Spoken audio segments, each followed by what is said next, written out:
Hey everyone, welcome back to our channel.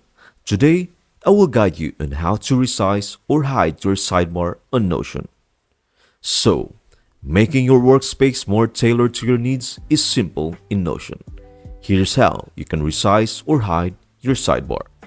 To adjust the sidebar width, just click and drag the right edge. Make it wider or narrower based on your preference. If you want a clutter-free view, hover over the sidebar until the two-arrow left icon appears.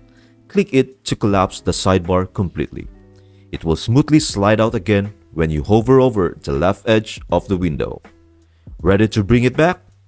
Look for the three dash button at the top left and give it a click. With this level of flexibility, you can create a workspace that suits you perfectly in Notion.